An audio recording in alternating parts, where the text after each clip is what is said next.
United nation security council में permanent seat पाने के लिए भारत एक लंबे समय से कोशिश कर रहा है, लेकिन आपकी ये कोशिश तब और ज्यादा आसान हो जाती है जब खुद परमानेंट मेंबर्स आपका सपोर्ट करना शुरू कर दें। और अब फ्रांस ने खुल करके भारत का सपोर्ट करना शुरू कर दिया है।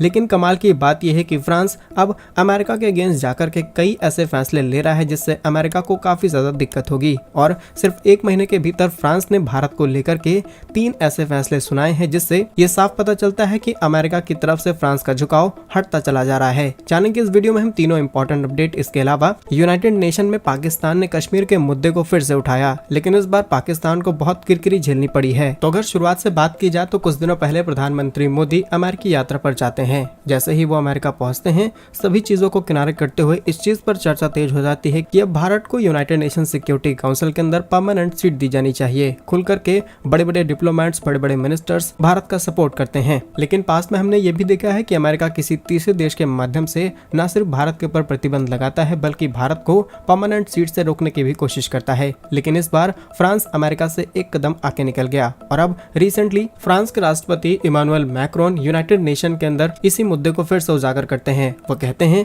कि आइए संयुक्त राष्ट्र को और अधिक कुशल बनाया जाए, हमें इसे अधिक प्रभावशाली बनाना है, इसके अलावा इसका विस्तार किया जाए। उन्होंने कहा कि भारत, जर्मनी, जापान और ब्राजील जैसे देशों को अब स्थायी सदस्यता दी जानी चाहिए। हम यहाँ पर खुल करके सपोर्ट करते हैं। साथ ही साथ यहाँ पर अफ्रीका के भी कुछ देशों को स्थायी सदस्यता मिले, जिससे सभी मिलकर के एक साथ आगे बढ़ सकें। लेकिन आपको याद होगा, जैसे ही प्रधानमंत्री मोदी अमेरिका पहुंचते हैं, वैसे ही फ्रांस 3 बड़े डिसीजंस लेता है। पहला डिसीजन कि अब भारत को अपनी इंजन टेक्नोलॉजी जो कि फाइटर जेट्स में इस्तेमाल की जाती है, उसको 100% ट्रांसफर करने जा रहा है। दूसरी इंपॉर्टेंट बात कि भारत को परमाणु सबमरीन्स ऑफर की जाएंगी और पॉसिबल हो पाए तो सारी की सारी मैन्युफैक्चरिंग भारत के अंदर की जाएगी। और तीसरा कि भारत के अंदर जो भी इस्तेमाल किए जाने वाले अंडर वाटर ड्रोन्स हैं, इसमें फ्रांस ने अभी तक जो भी लेटेस्ट टेक्नोलॉजी हासिल की है, ये सब भारत के साथ साझा की जाए। अब ये 3 इंपॉर्टेंट टेक्नोलॉजीज आज के समय में हो चुकी हैं, जिनका दुनिया भर में बढ़ चढ़ के इस्तेमाल हो रहा है। और फ्रांस जैसा देश जो कि अभी तक अमेरिका के प्रभाव में काफी ज्यादा था,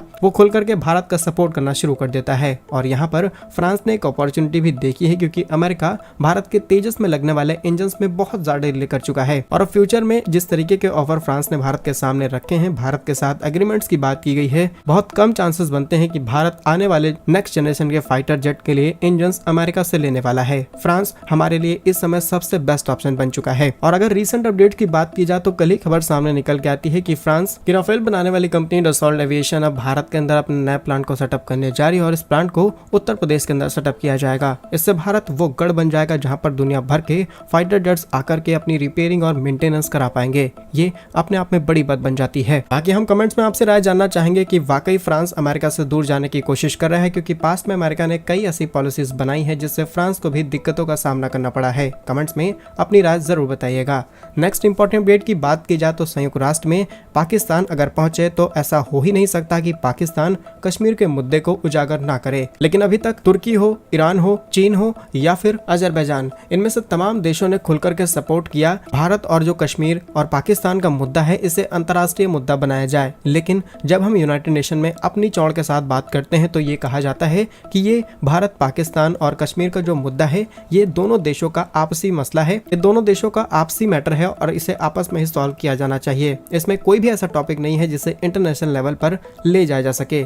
लेकिन इस बार भी पाकिस्तान ने इसी चीज का सवाल खड़ा किया, लेकिन इस बार न ही तुर्की और वो तमाम मुस्लिम देश जो अभी तक खुलकर के पाकिस्तान का सपोर्ट कर रहे थे, उन्होंने पीछे हटना शुरू कर दिया है। और अभी तक किसी भी देश ने पाकिस्तान का सपोर्ट नहीं किया कश्मीर के मुद्दे पर यूनाइटेड नेशंस के अंदर। आप ये बात जानकर के हैरान हो जाएंगे कि जब तुर्की के हेड अपना पूरा स्टेटमेंट्स दे रहे थे यूनाइटेड नेशंस के अंदर, तब उन्होंने एक भी बार कश्मीर का जिक्र नहीं किया। और इस खबर के सामने आते ही पाकिस्तान की हालत पतली हो गई। और तुर्की भी इस बात को अच्छे से समझ चुका है कि जहां पूरी दुनिया जाना चाहती है, मल्टीपल इन्वेस्टमेंट्स हो रही हैं, आखिर इस देश से दुश्मनी क्यों ली जाए। नेक्स्ट इंपॉर्टेंट अपडेट बांग्लादेश से सामने निकल के आ रही है, जहां पर बांग्लादेश को अब शायद बड़े पैसे मिल सकते हैं, क्योंकि अब अमेरिका और चीन दोनों ही बांग्लादेश के साथ मिलकर के चलने की कोशिश कर रहे हैं। रिसेंटली रिपोर्ट्स के मुताबिक बांग्लादेश के मुख्य सलाहकार मोहम्मद यूनुस ने UNGA के अंदर चीन के विदेश मंत्री और वर्ल्ड बैंक के अध्यक्ष के साथ मुलाकात की है। साथ ही यूनुस ने जानकारी साझा करते हुए बताया है कि वर्ल्ड बैंक उन्हें फाइनेंशियल क्राइसिस से निकालने के लिए इस फाइनेंशियल ईयर के अंदर करीब 3.5 बिलियन $US